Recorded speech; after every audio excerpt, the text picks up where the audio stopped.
गेल्या अनेक दिवसापासून औंध 16 आणि आता 21 गावांचा पाण्याचा प्रश्न पेंडिंग होता। त्या पाण्यासंदर्भात अनेक वेळा आंदोलनं झाली, अनेक नेत्यांनी आश्वासनं दिली आणि काही लोकांनी वेगळी प्रेम दाखवून, खोटं प्रेम दाखवून या योजनेचं श्रेय लाटण्याचा प्रयत्न केला। 2013-14 साली या योजनेसंदर्भात काही उपोषण झालं होतं आणि ते उपोषण झाल्यानंतर तत्कालीन मुख्यमंत्री आणि तत्कालीन राज्यपाल यांच्यासोबत आपण बैठक केली होती।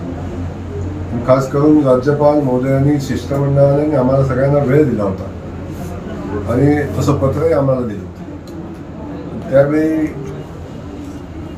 या उपोषणकर्त्यांसोबत चर्चा करावी आणि हे उपोषण सोडवून त्यांना राज्यपालांसोबत बैठक करावी हा आमचा संकल्प होता। परंतु त्यावेळी राजकीय परिस्थिती अशी होती की तत्कालीन नेत्यांनी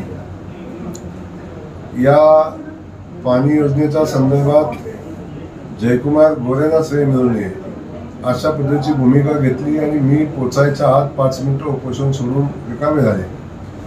तेव्हापासून आज अखेर या पाणी योजनेवर कधी त्यांनी एक शब्द काढला नाही, कधी चर्चा केली नाही, कधी काय चाललंय याचाही विचार केला नाही। परंतु सातत्याने औंध 16 आणि आताच्या 21 गावांना पाणी मिळालं पाहिजे ही भूमिका मी मांडत होतो आणि त्या भूमिकेसाठी आपण प्रचंड प्रयत्न केले, मेहनतही केली।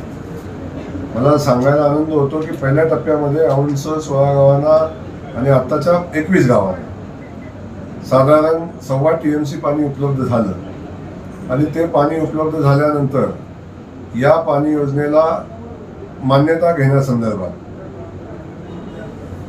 चा प्रस्ताव महाराष्ट्र सरकारकडे गेला आणि SLTCची मान्यता घेत असताना, MWRRAची मान्यता घेत असताना ही योजना कंप्लीट नवीन आहे आणि या नवीन योजनेसाठी राज्यपालाची मान्यता घेतली पाहिजे अशा पद्धतीची क्वेरी करून तो प्रस्ताव आला होता आणि तसा राज्यपालाकडे महाराष्ट्र सरकारकडून आदरणीय देवेंद्र फडणवीस साहेबांच्या प्रयत्नात हा प्रस्ताव आम्ही राज्यपालाकडे पाठवला आणि आदरणीय देवेंद्र फडणवीस साहेब असतील आणि आम्ही सगळेच असू, आम्ही सगळ्यांनी त्या प्रस्तावाचा फॉलोअप केला। त्यावेळी आदरणीय देवेंद्रजी उपमुख्यमंत्री म्हणून काम करत होते आणि जलसंपदा खात्याचे मंत्री होते। आता मुख्यमंत्री झाल्यानंतर सरकार स्थापनेच्या वेळी सुद्धा आम्ही राज्यपालांच्या भेटीच्या वेळी राज्यपालांना त्या प्रस्तावाची आठवण करून दिली होती आणि मागच्या 4-5 दिवसांपूर्वी राज्यपालांच्याकडून संबंधित औंध 21 गावांच्या पाणी योजनेला मान्यता मिळालेली आहे आणि आता नव्यानं ही योजना आता महाराष्ट्र सरकारच्या मान्यतेसाठी आलेली आहे। या योजनेतला सगळ्यात अवघड आणि सगळ्यात महत्त्वाचा जो टप्पा होता तो राज्यपालांच्या मान्यतेचा, त्या महत्त्वाच्या टप्प्यामध्ये आम्हाला यश आलं आणि औंध 21 गावांच्या पाणी योजनेला आता राज्यपालांनी मान्यता दिलेली आहे आणि ही मान्यता मिळाल्यानंतर आता या गावाचा स्वतंत्र योजना आम्ही शासनाकडे सर्वे होऊन सगळ्या बाकीच्या तयारी आमची झालेली आहे आणि येणाऱ्या काही कालखंडामध्ये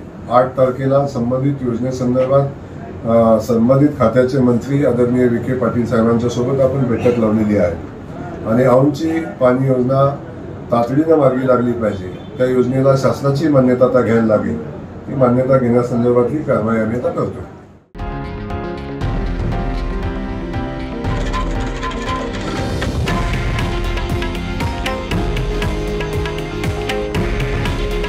हे आहे देशातील नंबर 1 न्यूज नेटवर्क आणि आपण पाहत आहात TV9 मराठी। काळजी तुमची, हित महाराष्ट्राचं।